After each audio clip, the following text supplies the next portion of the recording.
new, huh? We're on page, let's see, page 4 of your notes. And there.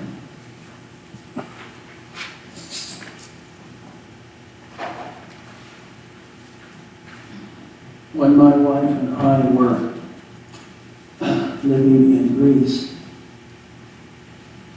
we were preparing for graduate work over there, and we weren't sure what we were going to do because the schools had been just recently freed from the military, and they were not holding classes except in bombing and all that kind of kidnapping and things like that.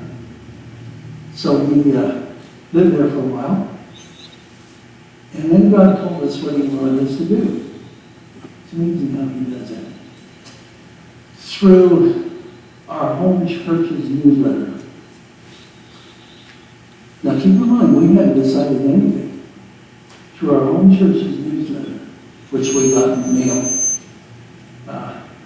about a month later that it actually came out, there was an article citing my Greek professor at the Bible College, telling them that I was going to come home and go to Lincoln Christian Seminary.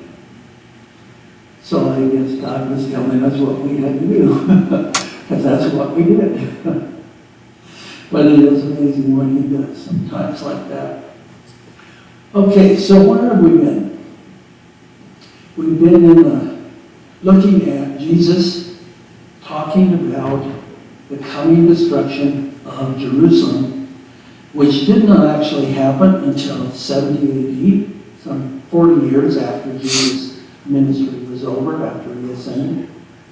We've seen the sign, and the sign He said to look for to get out of the city was the army surrounding Jerusalem, as Luke tells us, or the abomination that causes desolation, as Matthew and Mark tell us.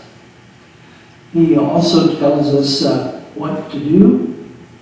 Well, He's telling the disciples what to do, and we're seeing that. And that includes fleeing to the hills of Judea and praying that it doesn't happen at the time of the winter, or the time when travel is difficult, or the time when women are pregnant, and that's difficult to women who have had children, you know that is. So we come to verse 21 now. And we're going to talk about what is called the Great Tribulation in verse 21. So here's what he says in verse 21. For then there will be a great tribulation, such as has not occurred since the beginning of the world until now, nor ever will. Now, in a couple of Old Testament passages, we see a reference to a tribulation like this. Let's look these up. Jeremiah 30, verse 6. Somebody look that up for us. Jeremiah 30, verse 6.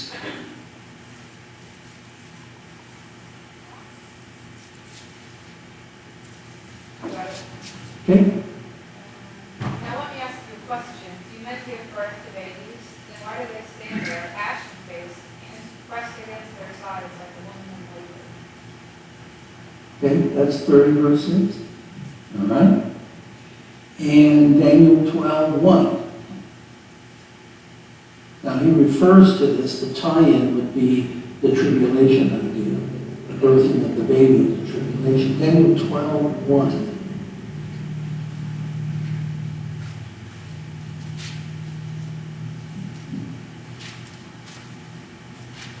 At that time, Michael, the great prince who protects your people, will arise. There will be a time of distress such as not has happened from the beginning of nations until then. But at that time, your people, everyone whose name is found written in the book, will be delivered. Okay. So in Jeremiah, here's some of the blanks for your fill in. In Jeremiah 30, verse 6, there's a limitation which shows a particular sort of trouble. In the context, it is called Jacob's trouble. So it's particular to Israel. And in the Daniel passage, 12:1, such as never was indicates a special trouble. That's the blank. And again, the context shows that the nation going through this special trouble is Israel. Now, all three of these texts, including the Matthew one, indicate that there is a salvation of a special people of God, out of that tribulation. Now, what kind of tribulation is it? When we think of tribulation, and we think of earthquakes and things like that that cause catastrophes around the world, our number one indicator of their horror is how many people are killed. But not necessarily. This tribulation was a tribulation not in number, but in kind. What kind of a tribulation was it? Ronnie, this isn't working. Can you advance one for me? Battery's probably dead on it. Well, that's good. Hang on a minute. Psychedelic. There we go. So in kind. Now, we're going to look at this from Josephus' perspective. And as we said in the Jeremiah passage, it was Jacob's trouble. And in the Daniel passage, it was a special problem and trouble for Israel. And again, there's a salvation of a special people of God out of this tribulation. And that's important because God is taking care of his people. And we see that even in the Daniel passage, where the history of Daniel, where they were led to captivity, and out of that captivity, a special people of God returned to the promised land. Now, it's been said, and the premillennial view is that this tribulation matches the tribulation of Revelation 7. So let's look at Revelation 7. Turn to Revelation 7, starting with verse 9.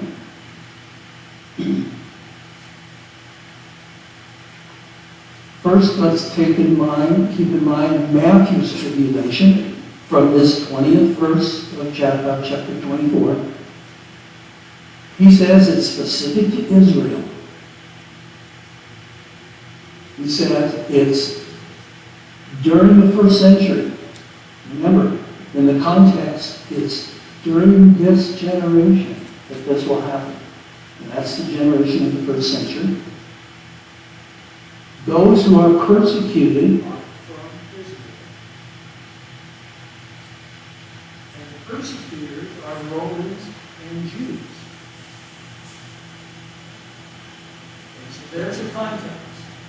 Now, let's look at Revelation 7, verses 9 through 17. And someone will be kind enough to read those verses for us.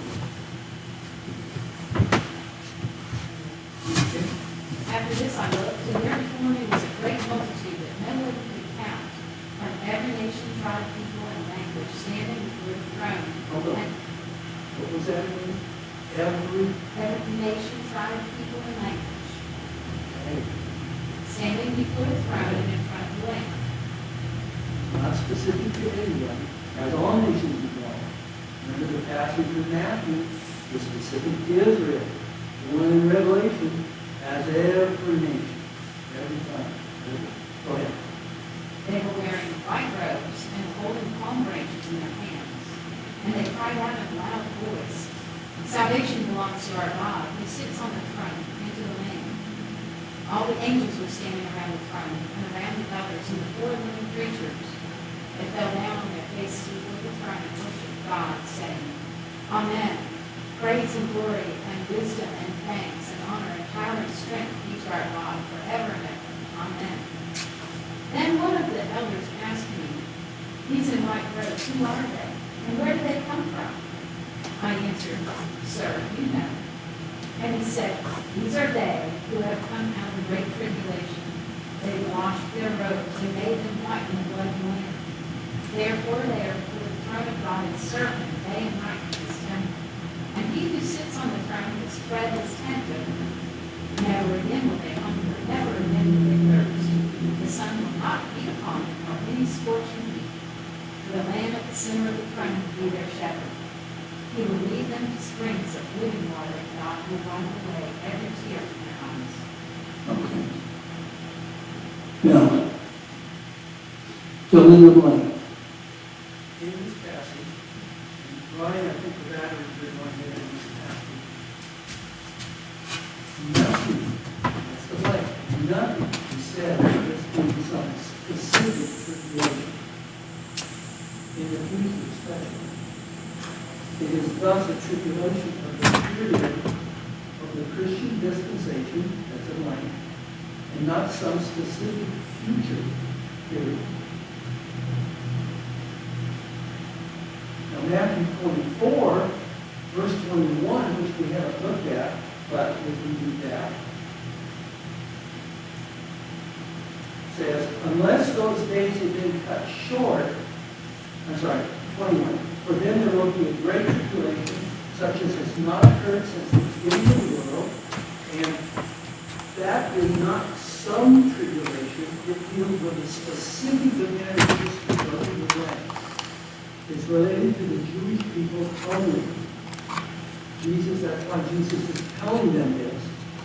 In the context of this generation, he's saying this will happen in this generation.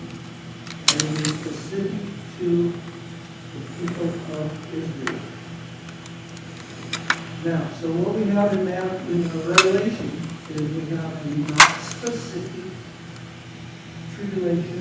It's not specific to anyone particularly. It's for all times, because he says that it will cover all times, all people who have been persecuted and so forth.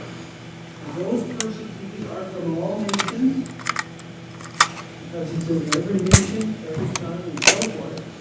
And the persecution is caused by people from every nation. But in Luke's passage, we find that it's particular to an army. And as the prophecy goes out, it was Roman. So there are dramatic differences between the Matthew tribulation, that is called great, and the Revelation 7 tribulation, which is also called great.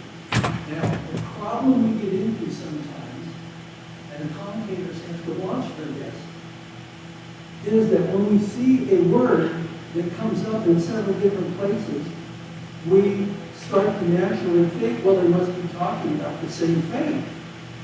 But the context has to be looked at. The context is absolutely essential. And the context in these two passages is dramatically different.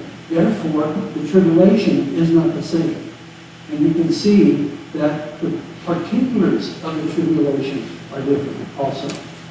A classic example of this idea is the word lion.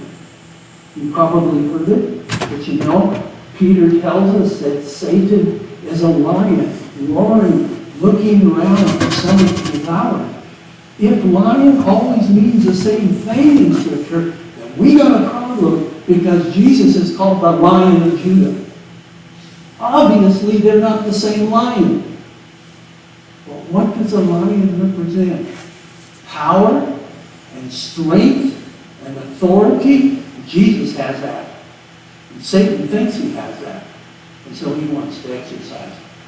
So we have to be careful when we see two words or three places where the same words come together. Look at the context.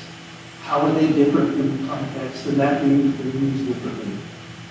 Okay, let's look at the kind rather than the numbers of this Matthew tribulation. The most unique feature of this event, Josephus tells us, it was largely, this is your blank, largely self-inflicted.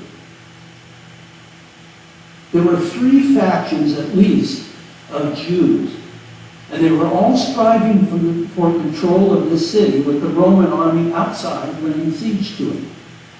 What one group didn't think of, the other group seemed to have thought of.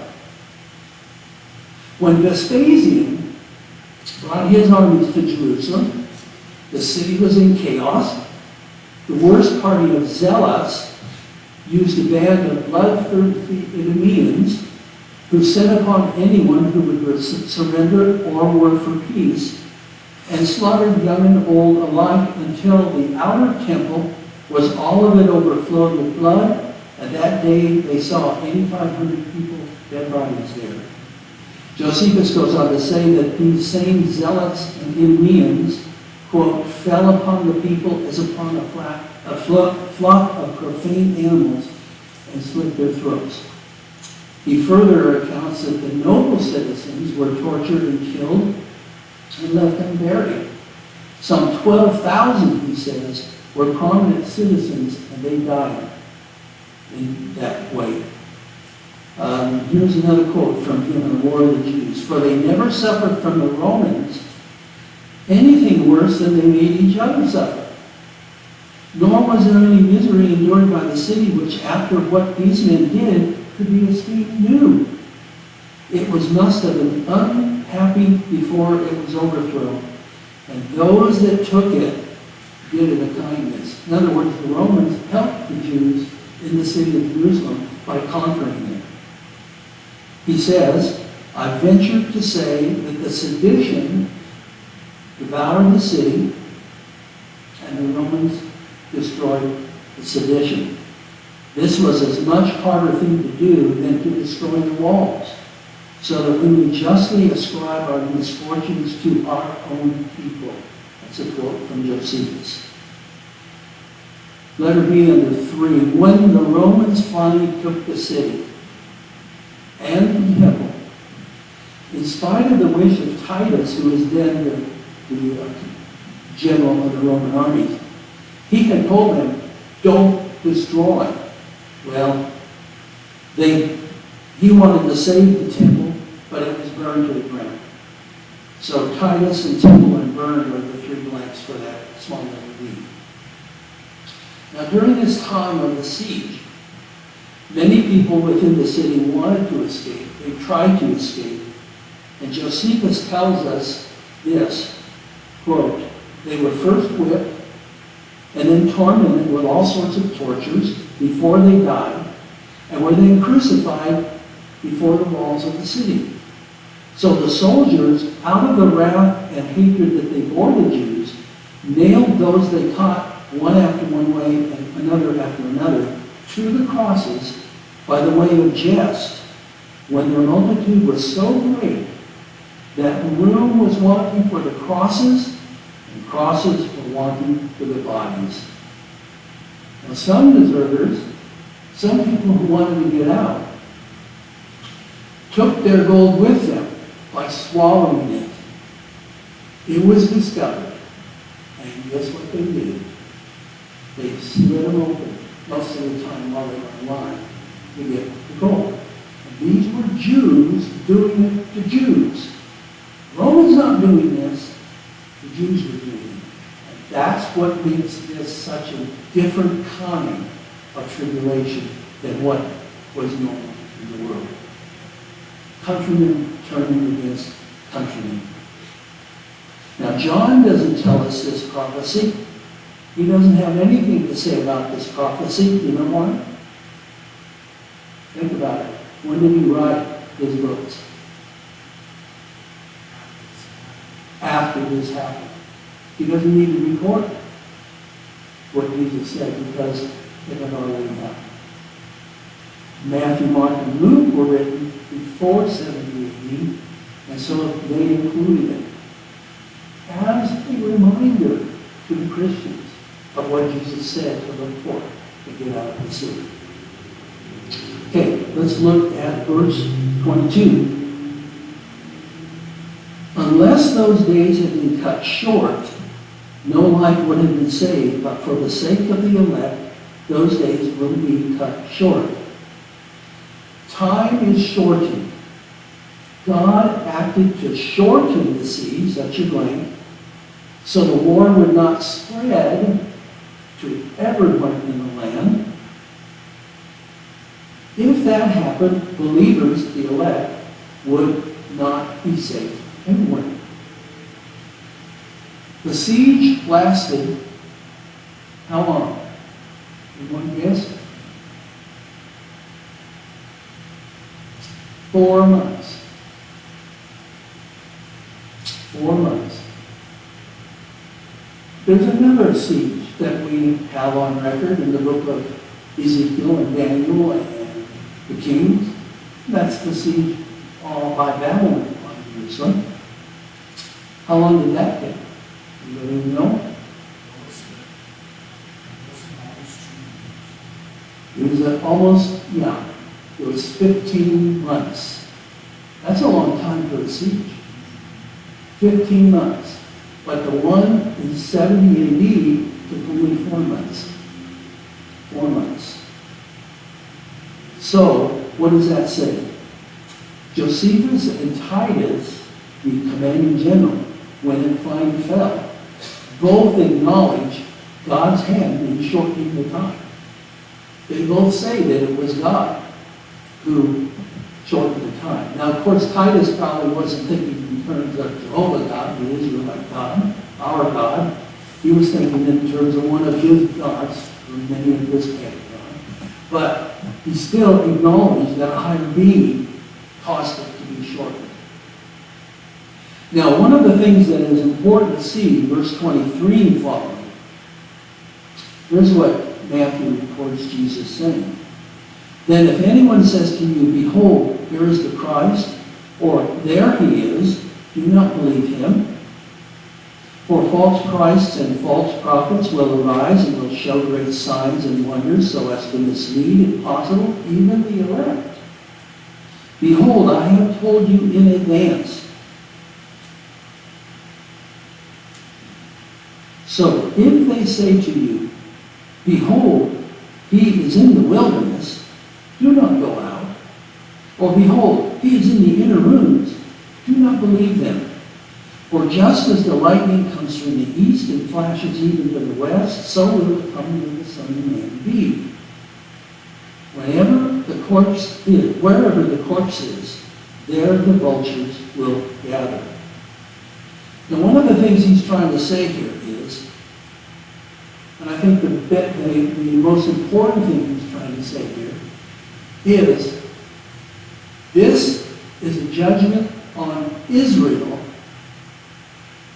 and it is only on Israel, and we see that in the 23rd chapter. Now, we'll not read that one, but it's there for you. Make a note of it if you so desire.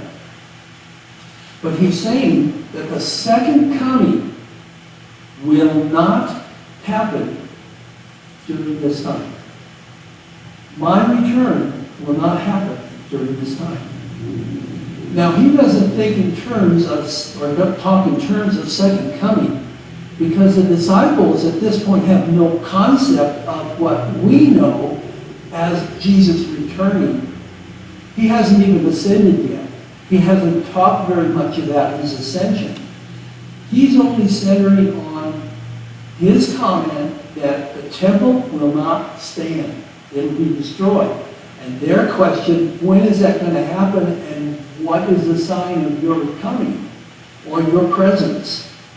Because they were confused. Remember, they're confused because they thought the Messianic age had started now, because here's the Messiah.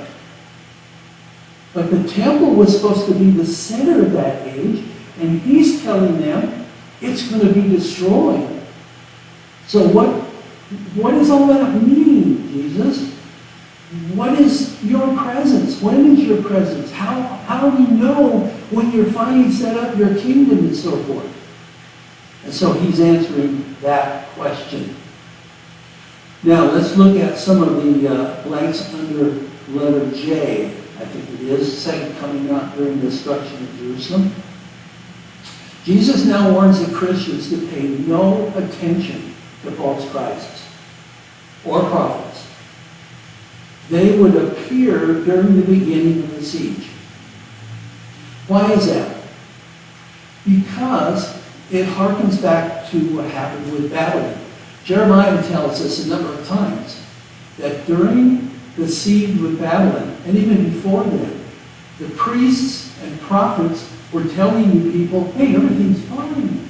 That temple's still standing. God's going to take care of us and nothing will happen. Yeah, Babylon's army is coming, but no worries. God's going to take care of us. Jesus is warning the Christians that same thing is going to happen now. Don't believe it. You'll hear prophets say everything's fine. You'll hear false Christs and see them appear. Don't believe it. It's not going to happen. Now, Josephus tells us that during the course of before the siege and during the siege, many believed the false Christ that appeared, and they believed that God would save them from the destruction. And that's why many of them were killed, because they went to the temple where these false Christs and false prophets were telling them to go. Remember, the temple is the high city, the Acropolis, and that's usually where the fortification is, the last stand area, so to speak, if the city's under siege. And so they were going there at the instruction of false Christs and false prophets. And that's where the Roman army and the Jewish seditionists found them and slaughtered them. So don't believe it, he says. Secondly, the second coming of Christ has not arrived, he says. When he comes again, announcement will not need to be made. You don't have to see it on Fox or CNN. You don't want to see it on CNN. You won't see it on the news. You won't see it on the TV. You won't read about it in the newspaper. Why? Because it will be totally visible to everybody in the world. This is time. 70 AD, going on, is an invisible coming of God Christ. A judgment on Israel only. His personal return will be visible to everyone as lightning is visible. I remember we lived at 7,500 feet in New Mexico, up on the side of a volcano, and we could look south about 120 miles to another mountain where Albuquerque was. And when they had a thunderstorm, we knew it because we could see the lightning. We didn't have it, but they had it, and we could see it, and we knew when they had one. And that's what Jesus is giving as an idea of what can happen and will happen when he returns. We'll know it. There won't be any question about it. We will see it. And I don't know how he's going to do it. How is he going to be every place at one time? That's God. That's his word, not mine. He's going to do it though. And like the angel said, he'll return the same when he comes in the clouds. This is, letter C, under number 2, this is the first reference in this discourse to his second coming. And it's only used here as a contrast to his coming in judgment on Israel.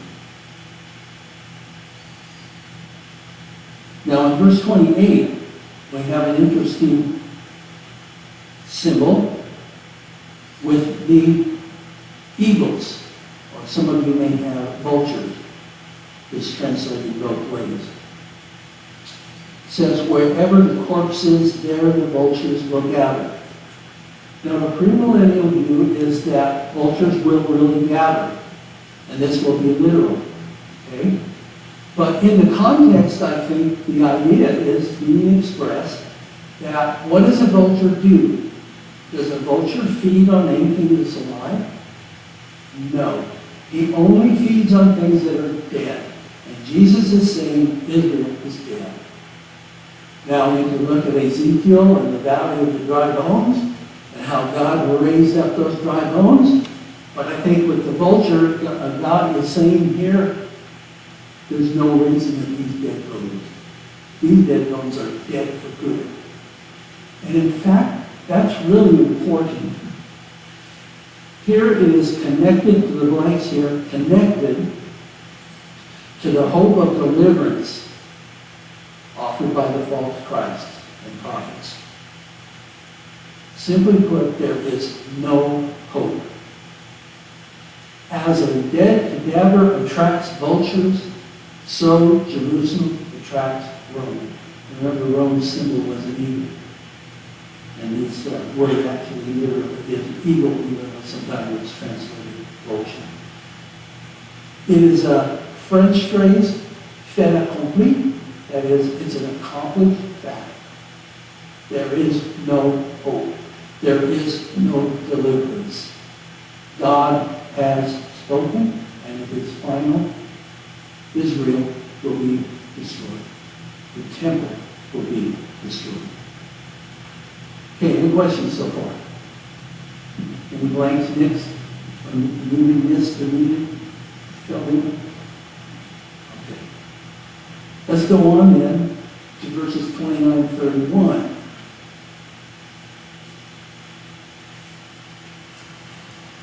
He says here, but immediately after the tribulation of those days, the sun will be darkened and the moon will not give its light, and the stars will fall from the sky. And the powers of the heavens will be shaken. And then the sign of the Son of Man will appear in the sky, and then all the tribes of the earth will mourn, and they will see the Son of Man coming on the clouds of the sky with power and great glory. And he will send forth his great angels with a great trumpet, and they will gather together his elect from the four winds, from one end of the sky to the other. Now, does that sound like it ought to be something that applies to the return of Jesus? That does, doesn't it? I mean, we're thinking in those terms. But again, it's not how we're thinking. How are they understanding these things? He's talking to them. Sure, we benefit from it. It applies to what we understand later on. But in order to understand what he's saying, we have to understand what it means to them in the first century. Then we can say, okay, here's what it means to us in a parallel way. So, what does it mean to hit them? Immediately after the tribulation of those days, let's fill in some blanks. Verse 34, we didn't read that one, but we will. I've referred to it a couple times already. Verse 34 says, all of these things will happen to this generation. So verse 34 puts all the preceding verses into 70 AD rather than the second coming. Why do I say that? Remember, he's answering the question, when is the temple going to be destroyed? Well, that's 70 AD. They don't know it's 70 AD. We look back in history and know it is. But they don't know it's 70 AD. But what they're giving an answer to is when the temple will be destroyed. And he's telling them within this generation. And all these things will happen within this generation. Okay? To apply, and here's the quirk, to apply to the second coming immediately, that word, immediately, in verse 29, has to be explained away. But it's funny and peculiar and an odd argument if you say that immediately is a figurative use and the sun, moon, and stars are literal. Because that is not what they understood. Luke uses immediately a lot. Matthew doesn't use it quite as much. But it always means immediately. It doesn't mean sometime in the future, whenever I feel like it. It's immediately. So, what do you do with the sun, moon, and stars, and the trumpet, and all that imagery?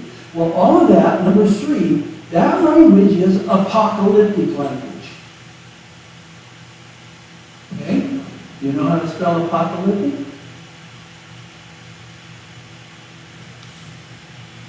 So let's look up some of these verses. It's right out of the Old Testament. These people knew the Old Testament. That was their scriptures. They didn't have the New Testament like we do. They had the Old Testament. They were familiar with the Old Testament. They knew what these passages meant and what they said. So let's look up some. Isaiah 13:1. And also verse 10 of that chapter.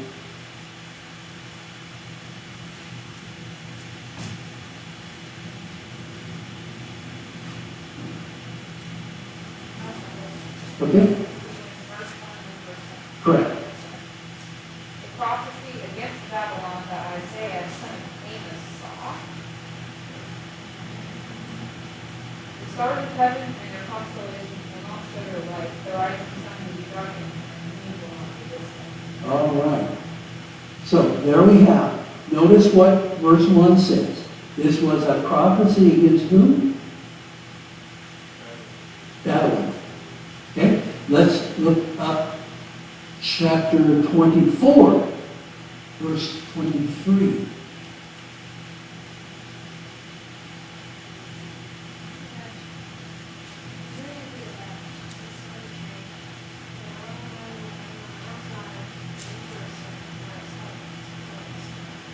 Okay, can you tell who's being talked about in that passage earlier? Is it Babylon still, or is it another group of people?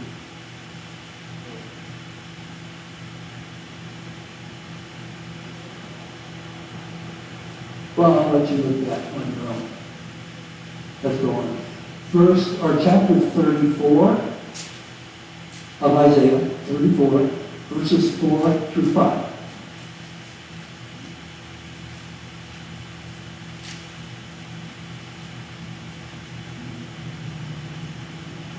Go ahead. All the stars of the heavens will be dissolved. The sky will look like a scroll. All the starry hosts will fall, like withered leaves from a vine, like shriveled figs from a fig tree. And verse 5, my sword has drunk its fill in the heavens. See, it descends in judgment on you. The people are totally destroyed. Okay. Are you getting a picture here? One last one, actually 2 lessons. Ezekiel, chapter 32. Ezekiel 32, verse 7 through 8. Okay? When I snuff you out, I will cover the heavens in darkness and stars. I will cover the sun with a cloud, and the moon will not be visible. All the shining lights in heavens I will darken over you. I will bring darkness over your land, declares the sovereign Lord. Okay, and he says, when I snuff you out, is that what I heard? Who is he talking to? Can you tell? Egypt? All right. One final one. We'll leave that for a minute, and we need this comment. This is the content, these verses, and there are others like them. Almost all the prophets have some reference to the sun and moon and stars in some way. These verses never, ever, ever were fulfilled literally. That's important. The apostles never expected Jesus' comment in these verses to be filled literally because they were not in the Old Testament. That's where they come from. But notice the commonality. In every case that they're used, they were used to symbolically tell a nation or a religion or a city that they no longer were going to exist. Isn't that what he's telling these disciples about Jerusalem? That someday soon, in this generation, This city is no longer going to exist, and the temple is not going to exist either. So it is totally appropriate Old Testament language that Jesus uses, the disciples are totally familiar with, that he uses this kind of language to express exactly what's going to happen with Jerusalem and the temple. Now I want to make this clear. He's not saying that Jerusalem, let me say this, he's not saying that the nation of Israel will be no longer there. Obviously they are there since 1948. What he's saying is the religion of Israel is no longer going to be alive. That's what's dead.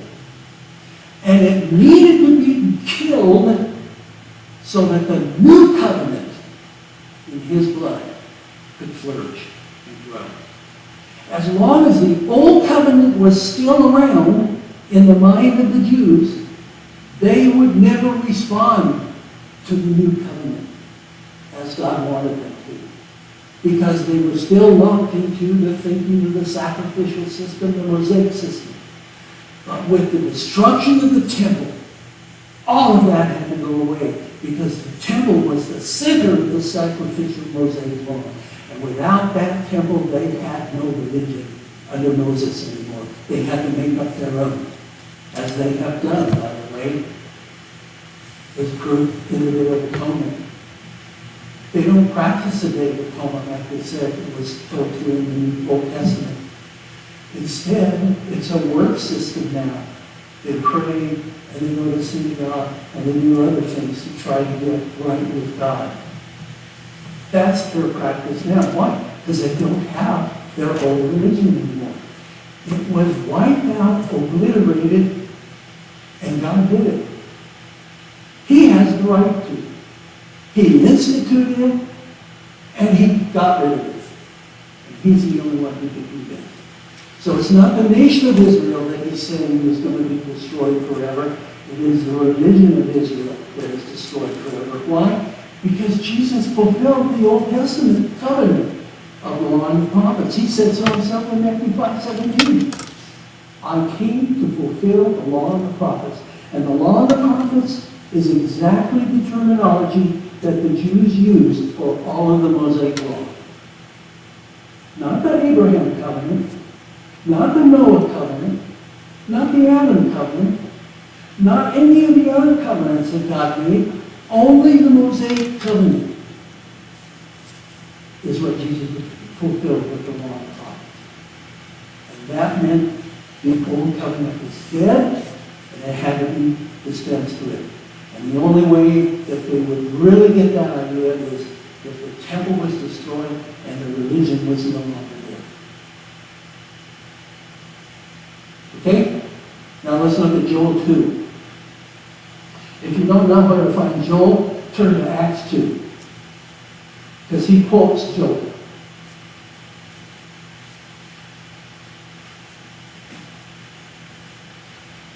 If you're in Joel verses 28 and 32.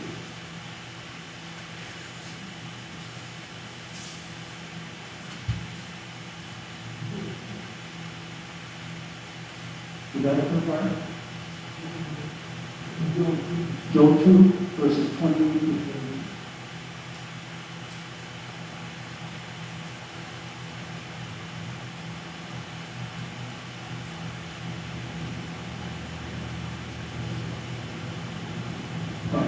Somebody else read that?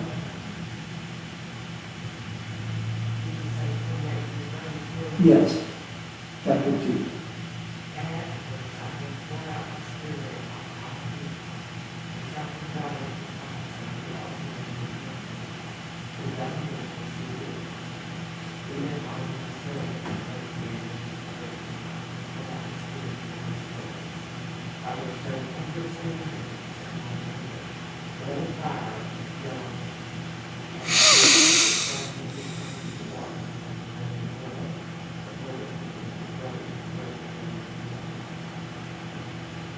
Okay, Peter quotes that in his first sermon that wrote the gospel sermon on the day of Pentecost. And he says, what? Today, this scripture is fulfilled. Now, the only thing from the description that we can say was literal in any sense of the word is the fire on earth. None of the rest of it was there. The sun didn't darken, the moon didn't turn to blood, the stars didn't fall, there wasn't extreme smoke and all that. So that's what they understood. And it never literally happened, because they never expected it literally to happen. Why? Because it's apocalyptic language. Apocalyptic language is different than prophetic language in one respect. Prophetic language tells you something's going to happen. Like, a virgin will conceive and bear a child. Now, we know what that is.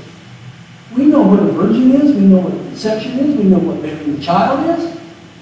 It might be hard to believe that a virgin would conceive, but we know what it means. We don't know when it would happen or who the virgin is, but we know what it means. But when you come to the point of saying the sun's going to go out and the moon's going to turn to darkness and the stars are going to fall, and it doesn't literally happen, see, there's the apocalyptic part. It doesn't literally happen. With the prophecy, it literally happens. But with the apocalyptic, it doesn't literally happen. It represents and symbolizes something else.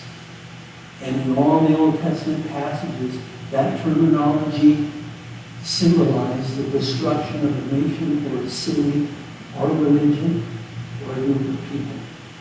That's appropriate to what Jesus is saying here.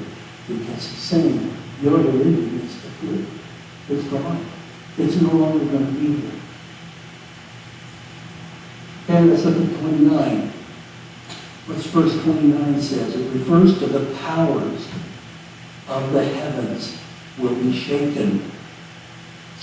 We're reminded that all that goes on here, on this earth, really goes on behind the scenes between God on one side and Jesus, Satan on the other, and Jesus with God.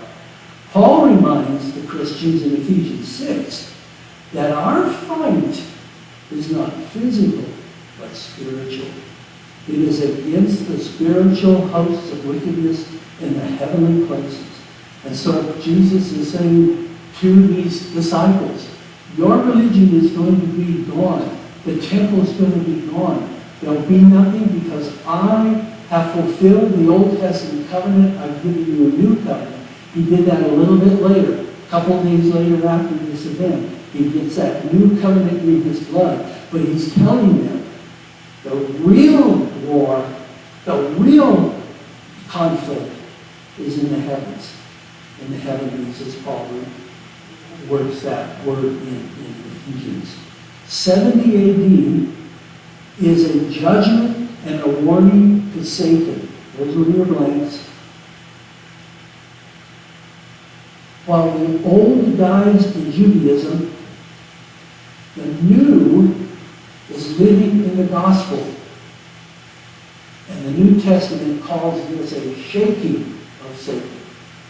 Remember Jesus told them that I saw Satan falling from heaven and the gospel was going to go. Well, that's a preliminary to this. This, he's saying, is even more. It's shaking Satan. It's going to destroy what he wants. Now, there are concurrent events. One of them is in verse 30. And then the sign of the Son of Man will appear in the sky. And then all the tribes of the earth will mourn. And they will see the Son of Man coming on the clouds in the power with power and great glory. Now it's been said the Son of Man will appear in the sky. That's really not a good translation. The word appear there doesn't even appear there. It says the Son of Man in the sky. Or as some translate it, heaven. And so what you get is a translation and an emphasis by commentators in the new popular view, premillennial view, that there's going to be some sign in the heavens when all this is going to happen. It's kind of like when Constantine, the story is Constantine, who was not a Christian at the time, was leading his forces against, I don't remember who it was, but another force, and he saw this cross in the sky, and he took that to mean that God was with him, and at that point he became a Christian and made Christianity an official Roman religion. Now you have to understand, it wasn't the only religion. He still allowed all the other Roman religions to exist, but now Christianity had an official stamp of approval before an outcast. But he saw this sign, the story says, he saw this sign in the heavens. But that's not what this verse says. What this verse says is that it is not a sign in the heavens, it is a sign, and the sign is the Son of Man in the heavens. That's the sign. Well, when did the Son of Man go into the heavens? His ascension. His ascension becomes a sign that all of these things, the powers of heaven, are going to be disrupted, and Satan is going to be shaken, and he's coming in power. So here are the blanks.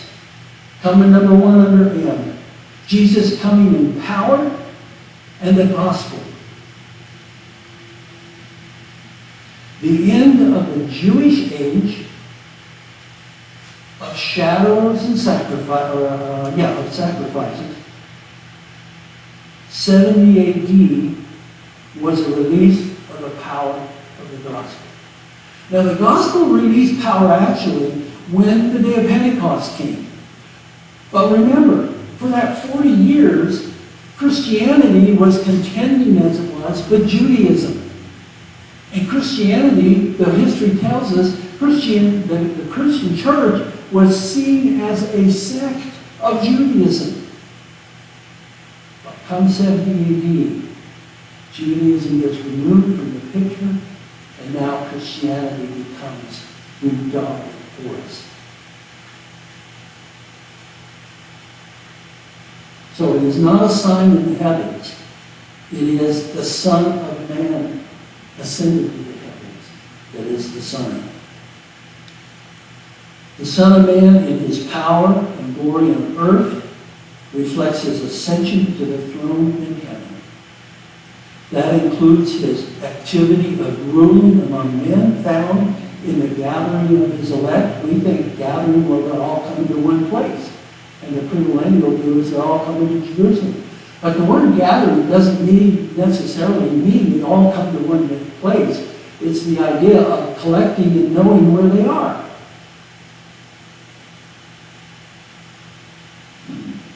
From one end of the heaven to the other, he knows where we are.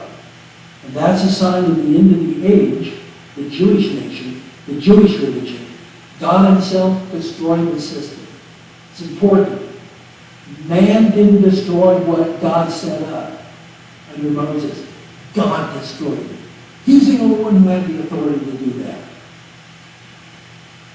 So that is the reason for the sign of the Son of Man finally reaching heaven and his ascension. Now the mourning of the tribes are those who saw the sign of his power and so forth, who believed the crucified Christ, and thus became his elect, who are to be gathered.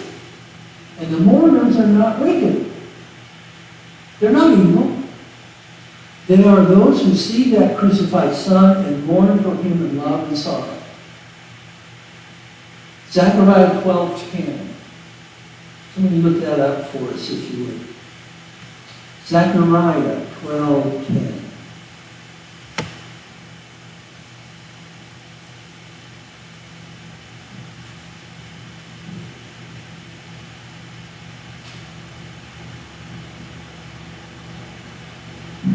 Somebody have it? Okay. And I will pour out on the house of David and the inhabitants of Jerusalem a spirit of grace and supplication. They will look on me, the women and the youth, and they will mourn for them as one mourns for an unborn child, and weep bitterly for them as one grieves for a firstborn son. Okay, so there's your mourning. But looking at Christ. This is from Zechariah 12:10. And some think that it speaks of his second coming. But John quotes this passage in John 19:37. He says, and again, another scripture says, they shall look on him whom they pierced. And he applies it as a fulfillment at Jesus' first coming, not his second. So the tribes that are mourning like John quotes the Zechariah passage. They're mourning because they look on him whom they have pierced. We'll leave it there. We'll pick up with some more of that imagery in those verses, and verse 30 and 31 next week. Any questions you'd like to fill in? Keep it in mind, this is focused on Israel during that generation. They only think in terms of the Old Testament and the words and vocabulary and ideas expressed in the Old Testament. They have no concept yet of Jesus going away and ascending and coming back like they do. And so we have to put ourselves in their frame of mind to understand what are they thinking, what are they doing from this passage. And once we get that, then we can begin to say, okay, what do we get from it? What is it saying for us? Let's pray. Lord, thank you for helping us to understand this passage and enlighten our hearts and minds to live each day for you, to express to others our faith in a way that is gentle and helpful to them and giving them direction and wisdom that only comes from you. May you receive all the glory and praise and honor, which of course is only due to you. And we give it to you gladly. In the name of Jesus.